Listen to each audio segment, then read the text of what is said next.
Yeah, the session is open. It's my distinct pleasure to introduce our esteemed speaker, Alon Ashkenazi, today, who brings a wealth of knowledge and experience to the forefront of cybersecurity and research and development. With over 15 years of expertise in both domains, our speaker has made remarkable contributions to the industry. This presentation will explore the challenges and benefits of automated end to end security testing. It will discuss how automated testing can be effectively integrated into the automotive development lifecycle, with a particular focus on the infrastructure, asynchronous messages, fast changing backends, and emerging technologies. The automotive industry should meet the criteria for UN R155, which also requires security testing. Therefore, this presentation is highly relevant and invaluable. So, without further ado, I leave the stage to Alon. Over to you. Hi Thank you, everyone. Alon. Thank you. Hi everyone. So I will share my screen and I guess just tell me that it's actually working. So wait a minute. Oh my God. Okay, it seems to me like it is working. My screen is visible. Okay. So I'll assume just yes. If no one, sorry, didn't say anything else. So today we're going to talk about continuous end-to-end security testing for connected vehicles. The intro that I just got pretty much sums it up, so I will go ahead. My name is Alon Ashkenazi. My current position is at Automotive, where I've been working for the past 5 years. In Automotive, I create various innovative solutions in order to help secure connected automotives. I have been doing a lot of roles in Automotive, risk analysis for both in-vehicle stuff like embedded stuff and the cloud, and also creating and spearheading the development of an end-to-end security testing solution, which is the reason that I'm giving the call today. My professional background is that I have about 15 years of experience in doing R&D consultation for integration and cybersecurity for various organizations throughout our country, and also for various organizations that relate to automotive, designing architecture for complex solutions, and I have BSc in mathematics and computer science. And my hobbies, as you can probably see, I have quite a lot. So anything that is extreme, but mostly rollerblading. I'm a music producer. I create psytrance and techno music, classical pianist, dancer, and a car enthusiast that likes tweaking his own cars. So let's talk just about what cybersecurity is in general and why it is slightly harder in automotive. So in order to be a good cybersecurity researcher, you need to have deep security know-how from the attacker's perspective. You need to know a lot about various different types of systems, and that thing usually takes years of experience and a lot of information that you always need to be constantly kept up to date on. And when we're going and talking about automotive, then it adds more complexity, because in the automotive industry, you also need to understand how the completely separate systems for the backend, for the automotive, for the different ECU parts and their communication works. You need to understand how the automotive industry works and how you can influence it in order to understand what are like the best attack vectors to use on a vehicle, and also how you should protect them, who you should communicate with, and etc. When we're looking at a typical life cycle, so the V model can help us understand how things really go through the development life cycle from inception and until they are ready. What is a secure development life cycle looking like? So ideally, there is a new feature popping up. Someone is thinking, yeah, I should probably have my car be remotely triggered in order to start its AC, which is an example that we're going to talk about slightly later. So someone has thought of the feature, we create the architecture for the feature and all the communication, all the systems that should be involved, and then a risk analysis is being performed on that feature. The purpose of the risk analysis is to understand what kind of risks exist on that system, map them out, And then we need to perform security concept for the same system. So security concept is looking at each and every one of the risks and trying to figure out which security countermeasures exist to protect this specific risk, which ones have already been designed into the solution and which ones haven't and should be implemented, and how high the risks are after, like how high the residual risk is after implementing such security control. Then we typically want to And, create a security. What? sorry, Alan, I'm sorry to Yeah. interrupt you. We are not able to see your presentation. I think you're on the wrong Oh, screen. So we've been trying to inform that wait, to you. wait, Sorry to interrupt. wait. Switch screen. Okay, I tried to share it and then I didn't see this anymore. So kind of tricky. So I'm allowing to share entire screen. Let's see now. I see the crowd is laughing, so that's good. Somewhat. Is the screen visible now? Yeah, okay. Many likes and hearts. That's good. Okay, so sorry for that. The previous slides weren't super interesting. That was a picture of me. And this can kind of be summed up by just talking. And this is the V model slide. So I'll go really, really quickly back on the V model slide. So we have a new feature. We perform risk analysis to identify that everything that we mapped out all the risks on the feature, on the communication of that feature, and what possible bad things can happen. Then we create a security concept, which is we say which security controls can protect the risks that we have found, and we calculate the residual risk after implementing such security controls, and hopefully we don't have any more high residual risks. And then we should create a security testing concept, which is basically a testing concept that defines how we want to test each and every one of the security countermeasures that we defined on our system.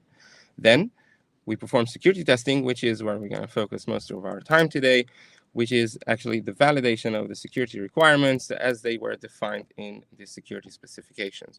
So we want to actually test it out and see that the security countermeasures are there and that they are working as expected. And then as a final stage, we have penetration testing stage, which is going more freestyle, trying to look at things that weren't necessarily described in the security controls and trying to find even more issues. Of course, with the hopes that we find all the issues during those two stages already so that we can make sure that we develop adequate protections and we ramp up our security countermeasures. And hopefully, when we get to production, we don't have any more issues. Typically, this stage of security testing could happen for when we're talking about end-to-end features. Those are things that are usually developed in an agile way in the cloud. And that means that we can test those things at every deployment. So we can do the validation as part of CI/CD. We can do this pretty much quickly, where penetration testing is usually something that can be done at a much later stage. So in today's rapidly evolving automotive landscape, regulations play a pivotal role in ensuring the safety and security of connected vehicles. Specifically, the UN R155 stands out as a landmark regulation that underscores the imperative of security testing. This regulation not only recognizes the potential vulnerabilities that arise with the automotive technological advancements, but mandates through thorough security testing as a protective measure. And we have a nice quote from the UN R155 here that says that the vehicle manufacturer shall perform prior to type approval appropriate and sufficient testing to verify the effectiveness of security countermeasures implemented. So today we're going to focus mostly on the security validation process. As I mentioned before, when we get to security validation, the purpose is to narrow down the potential attack vectors using an end-to-end approach and automated security testing. Because if we're not doing it in an automated manner, then of course it will take a longer time. And if we find issues and then let's say the developers are fixing those issues, we need to test them again. We need to manually have someone working on it. It's again taking a longer time. And of course, if we have an automated process, we can integrate it with our CI/CD, meaning that we can find the issues much, much earlier on. Because if we find them on a pre-production stage, which is still better than finding them, of course, post-production. It means that now we have spotted up a bunch of issues. The developers probably don't have the time to fix those things, and there is a delay that is going to be introduced to the timeline of the feature release, and that is a costly thing. So in this slide, I will try to explain a bit what I refer to when I'm talking about end-to-end functionalities. So let's get to know the components. We have a vehicle. That vehicle is connected to the internet and can receive messages and send messages to some platform. Let's call it the management platform that can manage the vehicles. So this platform has information about the vehicle and its type and the ECUs in the vehicle and the versions that they have. So if there is, I don't know, a need for a remote update on that vehicle, for example, then this platform is the one that could know, okay, vehicles 1, 2, 4, and 5, those are the ones that have the vulnerable ECUs or the ones that just need the new feature. And those are the ones that are going to get the update sent to them. But it also goes for like simpler functionalities. So let's say I just want to start my AC on the vehicle, like in the previous example. Then this is the platform that should know the vehicle and send that message of starting the AC to the vehicle. How does this platform know the vehicle? So typically when a vehicle is new and first connecting to the internet, it should register with the management platform. And after registering with the management platform, there should be a way for the vehicle to always be connected to this platform, assuming it is online and live and connected to the internet. And there should be a way for the platform to always wake that vehicle up and send to it messages or receive statuses from that vehicle. On the other hand, we have a user that has now just bought a smart car and wants to be able to interact with his smart car.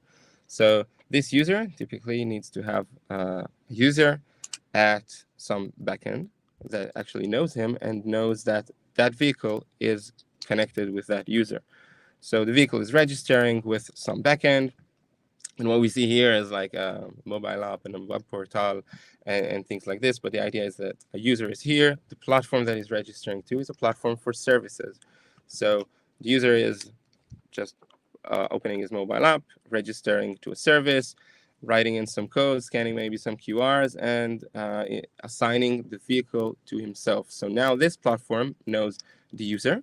It knows which features the user can activate on its vehicle, because it also knows the vehicle. So it knows what the vehicle may support, and it knows which features the user has bought and is entitled to start or activate or do anything with.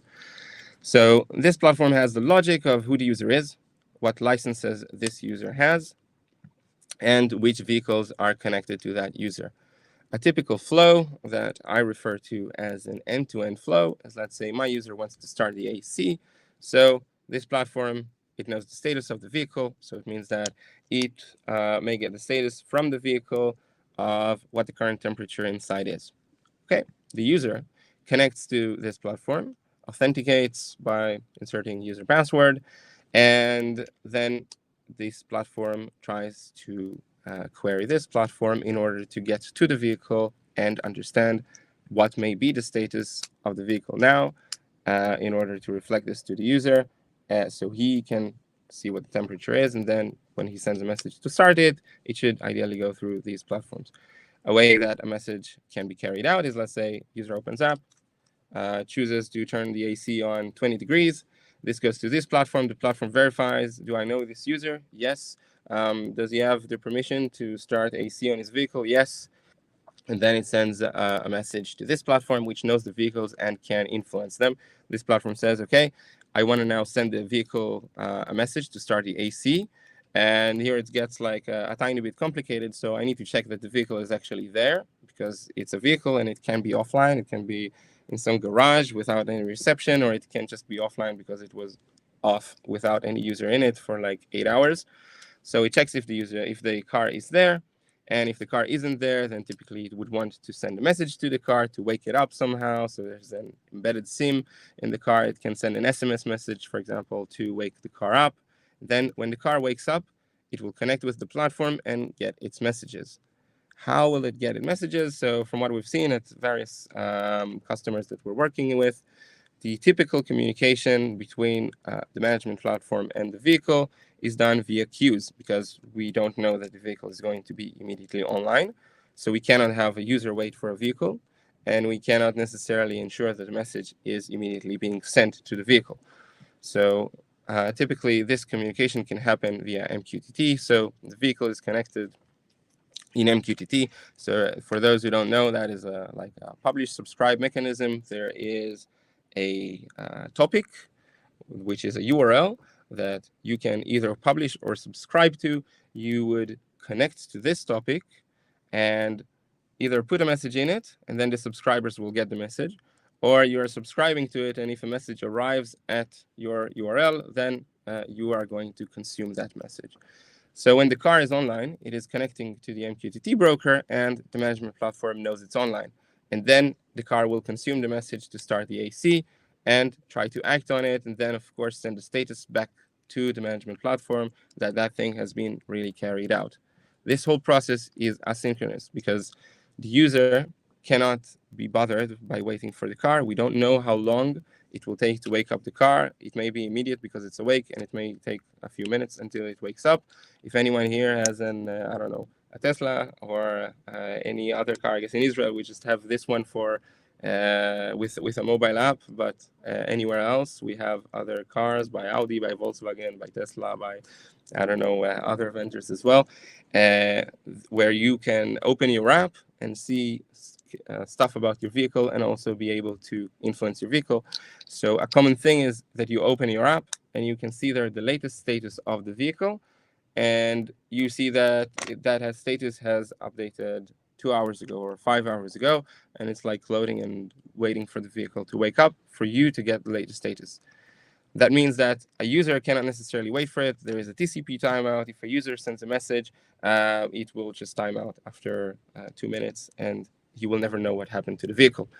So the way typically asynchronous messages work are: a user sends a message to somewhere, he gets some okay kind of message, usually with a callback URL or with a job ID or something like this, so he can later on check the status of what he just sent. And that is an immediate response that the user is getting. So from the user perspective, my message was received. That's it. Let's go forward. Then the message is being carried between the platforms. The vehicle will take its 2 minutes to wake up or 1 second to react if it's on, and then the vehicle will get it. Now, the user doesn't know what the status of the job is, so he will try to poll what is the latest status of the vehicle. The vehicle, of course, doesn't communicate directly with the user. So the way it typically works is the vehicle communicates with this platform, puts in the latest status. This is saved in some cache. And when the user wants to query this latest status, the flow is user goes to this platform with a GET request. This platform goes to this platform, to wherever the cache of the vehicle is, and tries to get the latest status. If the status was too old, then it will also send a message to wake up the vehicle, so it'll receive new statuses. But if the status is recent, then all is good. So the vehicle gets our message, sends a message to here. This is being stored in cache. And then the user sends a GET request, for example, to check what the status is. And he gets the most recent status and he sees, okay, now the AC is on. The temperature that it's trying to be on is 20 degrees. My vehicle is 30. And that's it. So now the user is aware of what's going on. If we're trying to think of how we want to, let's say, attack this kind of scenario, so kind of simple, we want to send some message that may be out of range from the user to the vehicle. So let's say if I send minus 20 degrees to my AC, maybe I will cause the vehicle to just throw this message away, say like, yeah, minus 20, out of range. I'm not going to treat this in any way. And maybe my vehicle will try to act upon this minus 20. So maybe it will try to start the AC in some temperature that isn't really supported. So the AC software may crash, or an actual damage may happen. So hopefully each and every one of the nodes on the way is protected. This message will never arrive to the vehicle. And also, if this message does arrive to the vehicle, then hopefully the vehicle will just say, yeah, it's out of range. I'm not going to do anything with it. If we want to think of the counter example from the vehicle side to the front end side, because it's easier to think of the implications and of mistakes that will happen. I mean, vehicles undergo very thorough testing for functionality, and they have very strict rules about stuff. So it's probably less likely that the vehicle will be impacted by something as silly as sending it an out of range value for its AC. It's more likely that it will be impacted by sending it a malformed package for update, but that's another story. So if you're trying to think of it from the other way around, then a vehicle has received my message and it's now sending a status of, hey, I'm on, and the chair status is this, and the temperature is that. So let's assume, for sake of simplicity, that vehicle is sending that the temperature is 20 degrees inside and sending 20 C and not just 20. So the vehicle is sending 20 C to here as a string. If I want to attack such a thing, I can potentially try to send an XSS value. So I will send a script alert instead of 20C. If this platform is not doing proper input validation, it will be passed to this platform. If this platform is not doing proper input validation, then the user will end up getting this value. And if the app is not doing proper input validation, he may get an alert showing up on the app. An alert is, of course, a very simple thing that is not doing any kind of real damage, besides annoying the user, which is also a problem. But if we can run XSS, then we can probably also hijack a session token, and hijacking a session token of an app that controls a car is a problem, because then we can start the car remotely or just do things that shouldn't be done by someone who's not the user.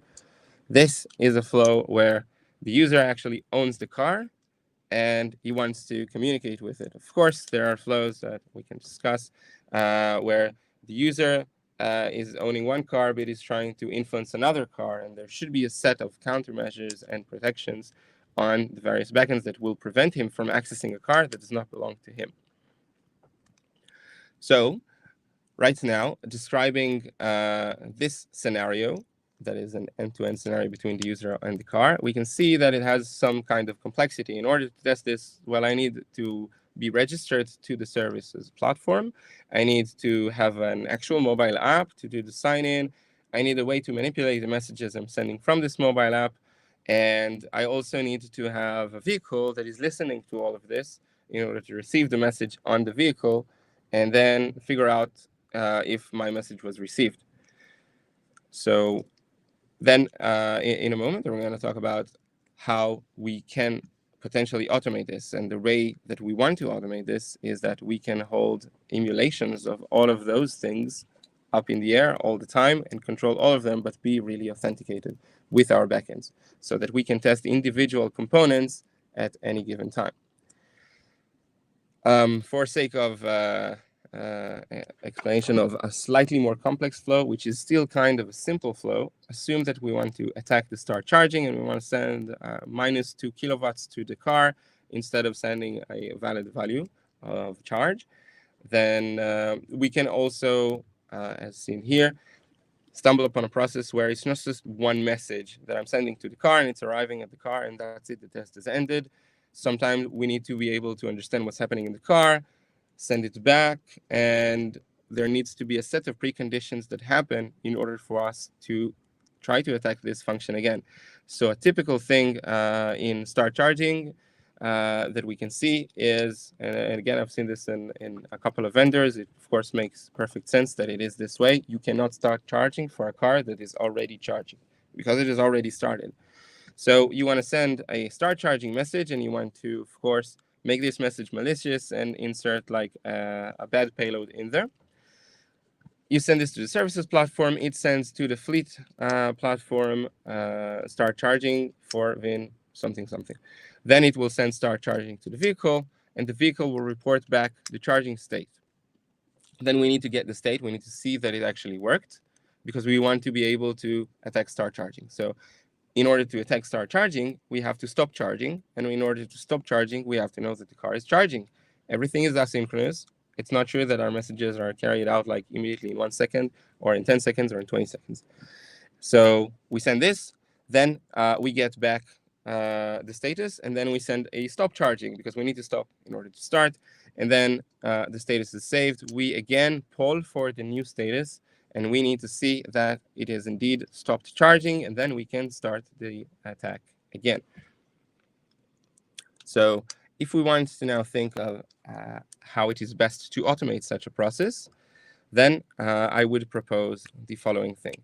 We need to have a system, of course, ideally connected with CI/CD, but right now let's assume that this system is running on a complete end-to-end ready service in pre-production.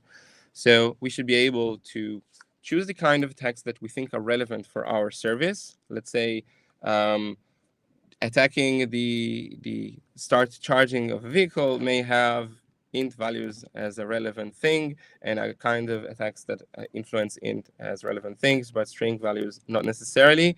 Maybe because it's an attack on the vehicle and not an attack on the front end, and an XSS may probably not be something that I want to do there, but maybe I want to do something else that can potentially cause some type of integer underflow, overflow, or anything like that. So I need to be able to know, first of all, a lot about my service. So it means that I need to know what security controls should be in place, how the architecture of the service is, then insert all of these parameters into the system, insert the schemas that are relevant for the front-end side of the interaction and the schemas that are relevant for the vehicle side of the interaction, set up emulators of both the front end and the vehicle. The purpose is that those emulators are considered real by the backend. So my vehicle should be identified as a real vehicle to the platform, which is hopefully a testing platform or a pre-production platform, and not, of course, a production one. So my vehicle is considered a real vehicle for the platform, and it has real capabilities and real things that it can get, but it is just code. It's not a real vehicle because I'm emulating that vehicle right now. And then again, also I have a front end with a real user that is like really identified by the system. But if we're trying to think of what it is, well, a front end is just something calling an APIs with user credentials and then calling APIs with this token. So we emulate the front-end part, which is known, of course, to the backend and allowed to access this service and has this vehicle assigned to it, assuming we want to test the function on the vehicle itself, because, of course, we want to do security always in layers. So first of all, we are authenticated to the function, and we want to test the function for the given vehicle while we're authorized. And then we want to test it with various different types of authorizations. So we want to do it to another vehicle, and then we want to be an unauthorized user, etc., etc. So we scope out every time. So after emulating both this and this, we can ideally start sending payloads that are malicious from the front end and try to get them on the vehicle side. Then we can have multiple scenarios coming up from this. So to like recap this, we have a schema of a message that we're going to send. We have a system that automatically creates malicious permutations from this schema. And first of all, we need to, of course, test out that the function works. So we try a happy flow, we send something good, we see that the message is received. We have a vehicle in the air, subscribed to its MQTT topic. We have a front end in the air with a user that is allowed to send, and the message is making it through, and everything is fine. Then we start sending the bad messages. So we send the bad message, and the message should arrive at the vehicle. We are holding it. We have like a vehicle emulator up in the air, and we're waiting for a message to arrive. We should, of course, not wait forever because maybe the message will not arrive. There are multiple scenarios. So in the scenario that the message arrives, it can arrive either with our malicious payload in it. In this case, well, simple. I can say, okay, this is the message that I sent. The malicious payload is still there. Then I can definitely identify that there is a problem somewhere in the automotive cloud. So one of these platforms is not doing input validation properly. And if the message is not arriving, then there could be a few things. So first of all, maybe there is currently load on the system. So I should wait for a while, but I shouldn't wait forever. So I should define what is a reasonable amount of time to wait. Assuming that reasonable time has passed, then we have two scenarios. One scenario is the message did not arrive because the message was just bad and the backend has good input validation and it identified it and it did not allow the message to go through. So of course that's like a simple case and that is a good case, but we need to make sure that this happened, because the other scenario is I sent a message that was bad enough to crash something in the backend in a spectacular way that maybe causes some, for like, gives me door for further exploitation on the backend components themselves. So assume my message, let's say, is going through one platform, and this platform has a Lambda that is processing this message. And if the Lambda crashes, it can be, okay, my parser has crashed because something bad happened, but the exception is kind of graceful. It was in a try catch, and then nothing bad happened. And it could be that something has crashed in a different runtime, and there is a buffer overflow or stack overflow, or I caused a loop, or I was able to influence someone else and not my own vehicle, and this is why the message was not received. This is, of course, a very bad thing. But again, we're just holding these two ends, so we have no idea what happened. So ideally, what we do is, for all the messages that do not arrive at our other destination, we want to be able to go into the backend and query its logs and try to follow the traces of our message in order to see whether or not we have had any type of real impact on the backend that is drastic. And of course, save this information for later usage, because maybe if we crash something in the backend because of a parser that may have not been vulnerable to anything now and it just crashed, but may be vulnerable in the future, we can signify that we have some risk level there. Something is not adequately handled on the backend, and if a vulnerability for that particular parser comes up in the future, we can of course try this, and the risk level will be much higher. So this is like an example of how we can do this in a very, very, very simple one type of flow. So like a front end send a message to the various clouds which get to the vehicle. Of course, if we're starting to orchestrate things like the scenario of the star charging where we need to stop, then messages need to go back and forth between these systems, and we need to have a system that can orchestrate this entire flow and keep its times and know that, like, which message to send then. And for messages that get lost in the way, we should of course test out that the message was lost because something is happening in the backend, or because the message was bad, and not because the service just stopped working for whichever kind of reason. So we have like various methods that we want to test that this is happening. So we can potentially send another happy green flow kind of message to make sure that the service is still working. We want to maybe update some status that is a valid status from the vehicle to see that, okay, our things are still responding correctly, and only then proceed with the attack wave that we're trying to perform. And of course, at the end, visibility is a very important goal, because we want to be able to show that we have done our security validation properly. We want to be able to connect the types of tests that we're performing with the security test concept that was mentioned before. And we want to also be able to use those things in order to assist the developers in fixing the issue. So assuming we found an issue, we would of course want to be able to have all the details and all the information about where we contacted from, who we contacted, what we tried to send, what was the issue found, and what are potential mitigations. So we need to have a system in the back that knows what possible mitigations can be used in order to mitigate the things that we have found. And these are just for regular, like I've been discussing, fuzzing tests and a bit of authorization tests. But if we are doing at the last stage of a penetration testing, a very unique kind of penetration test that involves different kind of steps and systems, and we think that this thing has found like a vulnerability, then we should of course implement it in this automated system that can already do end-to-end stuff and just needs to know what the different flow is for the unique penetration test in order to do validation of findings pretty quickly. And we want to do this for a few reasons. First of all, we want to free up time from people so they will go and find new issues. But other than that, developers do tend to bring back bugs once in a while. So maybe they reuse an old code and they don't know that there was a patch for something, or maybe they just recode an entire part of the system, but then they introduce the same bug that they had before because they have made any kind of mistake. And if we have revalidations of things, if we have an automated system that continuously tests those things as soon as they are deployed, then we can find issues right from the get-go. So kind of to sum it up, what you need in order to do this is, of course, you need to have a know-how and experience in the field of automotive to understand how things work in a connected IoT asynchronous world. And you need to have the security capabilities to understand how you want to attack various things and how you should mitigate.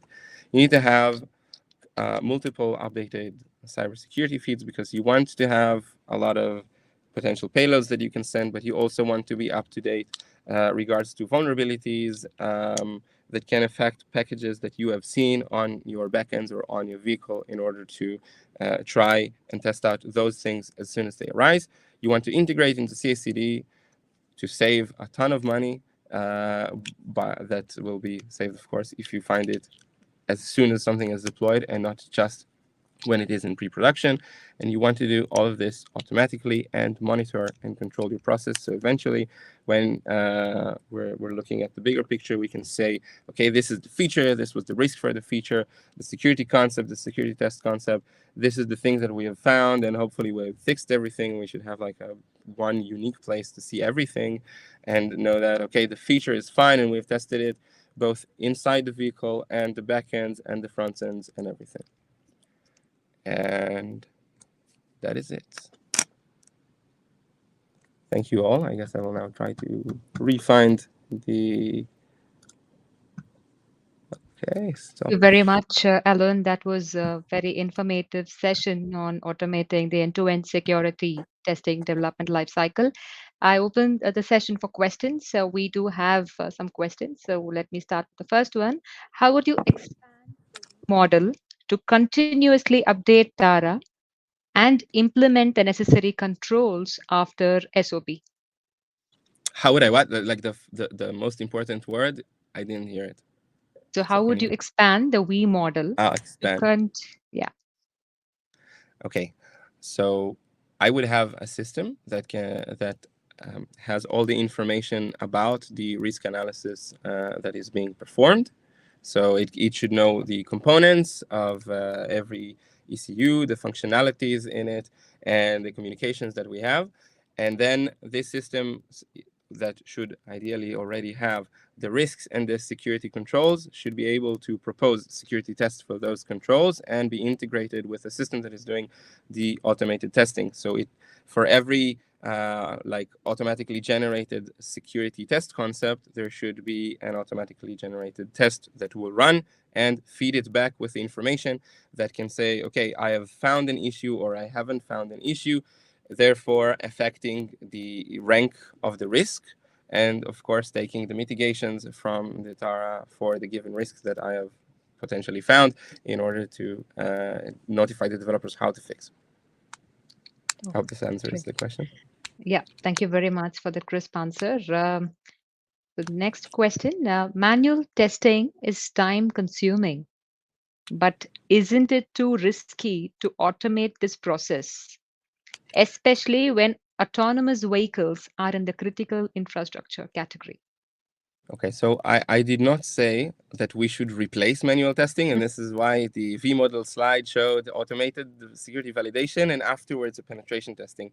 I think the goal should be to, first of all, there are things that can be automated, and like if you want to perform fuzzing for a function that is an application layer function, you don't need to manually do this. You probably are not capable of also sending thousands of payloads yourself. Just do it in an automated manner. But for things that have been found in a manual way, let's say a penetration testing found something by doing something in a manual way, if you then code it into a system that can do it for you, you free the penetration tester to do more things in a manual way and hopefully find more issues, because like your malicious attacker has infinite amount of time to try to attack your system, but the penetration tester that you're paying probably has 1 month to find everything. So if you automate parts before, then you saved him a lot of time for the redundant stuff and gave him time to look for other more critical things. I agree, time is of essence for people who are always trying to secure things. So, the third one, what are your thoughts on automating cybersecurity testing with regards to functional tests, vulnerability scan tests, fuzz tests, and gray box penetration tests? Well, I mean, that's a tough one to know how to answer, because my thoughts is what everything I said in the last 30 minutes. So Okay. I think, yeah, I don't know. That's something that should be done, of Mhm. course. Yeah, I kind of think it's exactly what the talk was about. So But if you Okay. have a fine tune for this question, I will try to answer it. Okay. So the last question, considering the prevalence of asynchronous messaging systems in automotive systems, how do automation help in testing the security of these communication channels effectively? Okay, so I hope I understood this one correctly. So because we have like separate channels and asynchronous messaging, the thing that we want to do is, first of all, we want to test each and every one of the nodes. So this is usually something that isn't asynchronous, right? I mean, you can test the one thing that you're developing with mocking its entire area, and this is what is usually done as part of CI/CD. But it is like when we're looking at something that is end to end, and of course, if you automate the process by like creating agents that are connected for you in all of those locations that should receive the asynchronous messages, then this is of course the system, because you cannot test without it. I mean, if I send a message to my car from my phone, but I don't have a car that I also have online, then the message will arrive at some car that I'm not holding, and that then I have no idea how it is affected. But if I am holding everything up in the air all the time, like all the time during the test, of course, then I have a clear visibility of what is happening at every step of the row, and also at what happened to my edges, what happened to the IoT that was actually connected there. And ideally, I would like connect. So in my scenario, I spoke about we emulate a car and we emulate a front end, but of course, the ideal goal is you emulate a front, but you connect a car. So then that car is connecting to the backend, and you can see how it's influenced. What typically should happen, like when you're still in CI/CD, you obviously don't have a bunch of cars lying around connected. So you test this out by emulating everything besides the backends where the messages are transferred. But then for the issues that are found, and at the later stage, in the pre-production stage, where you have a test bench or a hill or something that can simulate your vehicle already, and with like parts that can actually work, you can actually connect it in order to see if the ECU itself reacted in a bad way, if there was an actual crash in the vehicle, or the problem is only on the vehicle. You ideally want to be able to mark red all the parts that were problematic, including the actual edge. If it's a mobile device that you're testing, then you can, of course, run an emulator of an Android or an iPhone that runs the app and that spits out debug logs all the time. And then the messages that were found problematic, you relay them to the app, and you can also analyze this like in an automated manner. So, right, analysis it is. How is the responsibility distribution between IT security and vehicle security when it comes to backend security, in your opinion? Okay, so it's very tough. Like my my opinion is that there should be someone who is in charge of the everything security. So like there should be because those are different departments, right? So usually the in-vehicle part is a completely separate department, and they are testing that the functionality works in their ECU as it is intended, and they test it individually. So they connect something to it, and they test this one individually. And the backend, so there are multiple platforms, and then one team can be in charge of one platform, and one team can be in charge of another platform. And from what I've seen, it can even be a different like third-party companies that are in charge of an entire platform. So ideally, there should be like a person, the I don't know, a highly ranked person at the organization, at the OEM, that should see if the communication between everything is also fine. So usually, from what I've seen, like we can kind of group all the IT systems together. So we can group the testing of the backend systems and emulate the edges and say like, okay, we can talk to those people of the IT systems about issues found. But then if we find in the vehicle something, then that's a different process. So we need to test it separately. And I just assume that in a few years from now, it will be more clear that someone should have like an oversight of everything, and not departments working separately and saying I'm okay and I'm okay, and hopefully the connection is also okay. Right. We need to work on centralizing the entire security management. So, thank you very much, Alon, and request all our security warriors who've joined the sessions to please visit the lounge and the booths for further discussions. Thank you Sure. very much again. Thank you. Thank you.